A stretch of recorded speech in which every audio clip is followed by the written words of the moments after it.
Package دیا. جو جنوبی بلوچستان ہے وہ ایک تو بلوچستان پیچھے رہ گیا ہے, جنوبی بلوچستان اور بھی پیچھے رہ گیا ہے.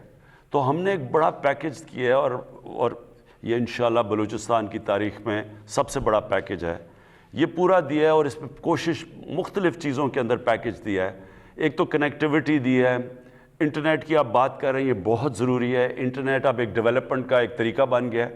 ابھی تک قبائلی علاقے میں اور بلوچستان کے کئی علاقوں کے اندر 3G 4G نہیں تھا اور وہ کنیکٹیوٹی نہیں تھی, لیکن اس کی وجہ سیکیورٹی تھی, کیونکہ دہشت گرد بھی اس کو استعمال کرتے ہیں اور اس لیے دہشت گردی سے بچنے کے لیے نہیں تھا. لیکن ہم نے فیصلہ اب کیا ہے کہ ہم اپنے نوجوان جو ان دور دراز علاقوں میں رہتے ہیں اور خاص طور پہ بلوچستان کے کئی علاقوں میں جدھر نہیں تھا اور جو پرانا قبائلی علاقہ تھا ادھر بھی ہم نے اب فیصلہ کیا ہے کہ ہم ان کو 3G 4G دیں گے تاکہ لوگوں کے پاس کنیکٹیوٹی ہو. لیکن صرف مجھے آپ سے ایک چیز کہنی پڑے گی کہ تھوڑا آپ کو صبر کرنا پڑے گا. فیصلہ تو ہم نے کر لیا ہے کہ بلوچستان کو ڈیولپ کرنا, اور جو بھی ہمارے علاقے جس طرح پرانا قبائلی علاقہ جو اب مرج ڈسٹرکٹس جسے کہتے ہیں وہ پیچھے رہ گیا تھا, اس کو جو علاقے مثلا DG خان, روجان, یہ بھی علاقے پیچھے رہ گئے, اور اندرون سندھ وہاں بھی بہت غربت ہے.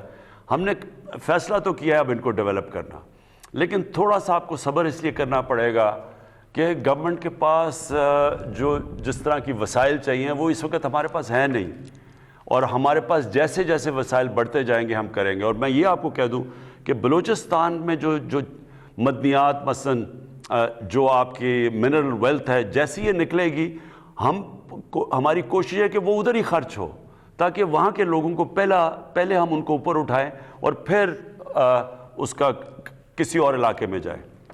جی, اب ہمارے ساتھ ہیں لاہور سے ثانیہ. السلام علیکم پرائم منسٹر صاحب, آپ سے ہماری بہت سی امیدیں وابستہ ہیں. آپ نے غریب کو چھت دینے کا وعدہ کیا, جیسے روٹی کپڑا مکان ایک سیاسی نعرہ تھا, اس طرح آپ کی حکومت نے پاکستان ہاؤسنگ سے غریب عوام کو گھر کا وعدہ کیا. سر, مجھے کیا بینک قرضہ دے گا؟ میرے یہ نہ کچھ گروی رکھنے کو میرے پاس کچھ ہے, تو مجھے یہ گھر کیسے مل سکیں گے؟ یہ اچھا آپ نے کہا, اس کی بات کر لی.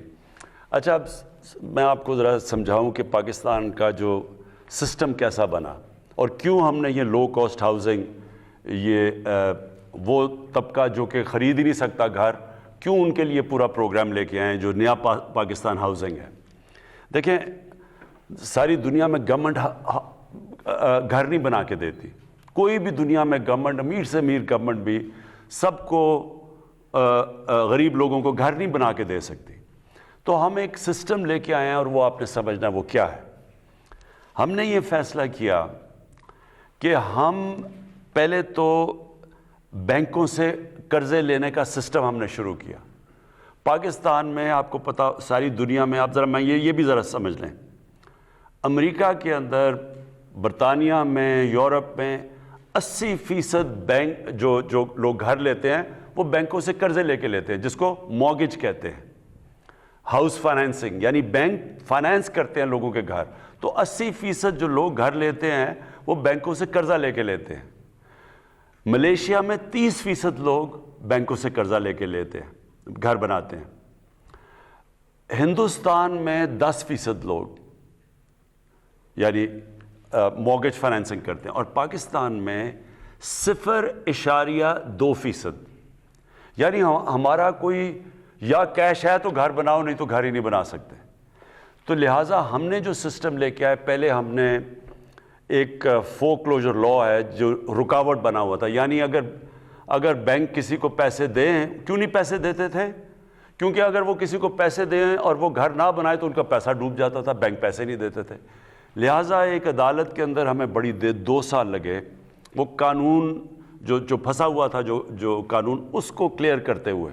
اس کو کہتے ہیں فور کلوجر لا. اب یہ جو رکاوٹ ختم ہو گئی ہے, اب بینک قرضہ دے سکتے ہیں, لیکن اس کے لیے بھی بینکوں کو پریکٹس ہی نہیں ہے قرضے دینے کی, کیونکہ انہوں نے کبھی چھوٹے لوگوں کو قرضے ہی نہیں دیے. تو لہٰذا میں خود بینک مینیجر سے, سارے جو بینکس کے ہیڈز ہیں ان کو ملا ہوں. ہم یہاں میٹنگز کرتے ہیں ہر جمعرات کو. مقصد یہ ہے کہ بینکوں کو اب ٹرین کریں کہ وہ چھوٹے لوگوں کو قرضے دیں جو تنخواہ دار ہیں, جو مزدور ہیں, جو جن کے پاس کیش نہیں ہے گھر بنانے کا. اور ہم نے کیا ہے کہ ہم نے گورنمنٹ سبسڈائز کر رہی ہے, یعنی 5% سے زیادہ گورنمنٹ سبسڈائز کر رہی ہے.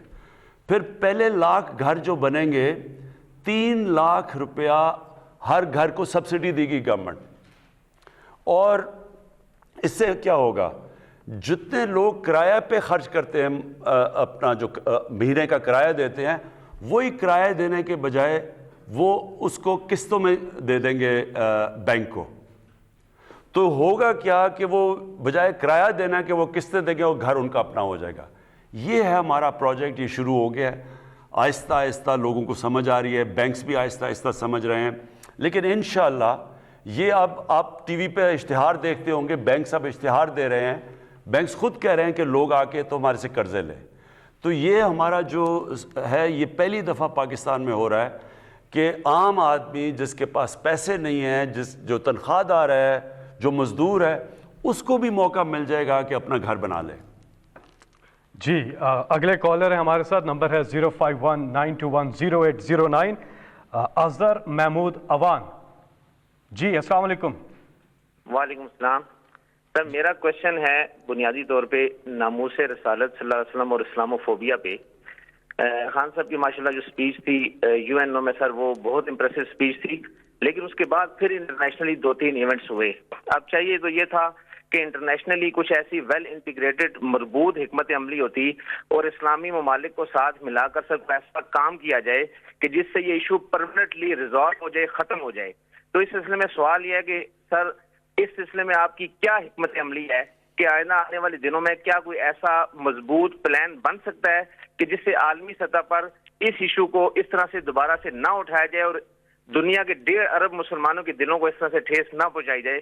اس کے لیے کیا کوئی عملی اقدامات کیے جا رہے ہیں؟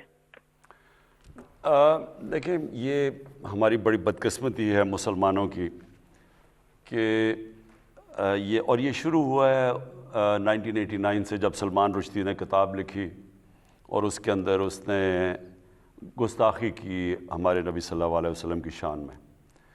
تو تب سے مغرب کے اندر یہ سلسلہ شروع ہوا. پچھلے 30 سالوں سے ہوتا کیا تھا کہ مسلمان کو تکلیف پہنچتی تھی جب یہ اس طرح کی کوئی ان کی شان میں گستاخی ہو.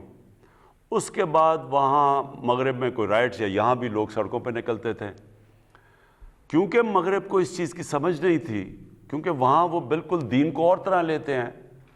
وہ تو اس کو اس طرح نہیں لیتے جس طرح ہم لیتے ہیں, اور نہ ہی ان کو سمجھ ہے کہ مسلمانوں کو کتنی تکلیف ہوتی ہے, کہ کیسے نبی صلی اللہ علیہ وسلم ہمارے دلوں میں رہتے ہیں. ہمیں اپنی فیملی سے زیادہ تکلیف ہوتی ہے, یعنی کوئی چیز ہمیں اتنی تکلیف نہیں دیتی جتنی جب ان کی شان میں کوئی گستاخی کرتا ہے. لیکن مغرب کو یہ سمجھ نہیں آتی, کیونکہ وہ کہتے ہیں جی فریڈم آف سپیچ ہے ہماری, اور ہم آزادی رائے کے نام پہ ہم جو بھی کر لیں. حالانکہ وہاں کئی چیزیں آزادی رائے میں نہیں آتی. میں جب پرائم منسٹر بنا, میں نے پہلے OIC میں اس چیز کو اٹھایا, پھر میں یونائٹڈ نیشنز کی جنرل اسمبلی میں اس کو اٹھایا, پھر پریزیڈنٹ اردوغان اور مہاتر محمد, ہم نے تینوں نے مل کے اس کے اوپر بات چیت کی.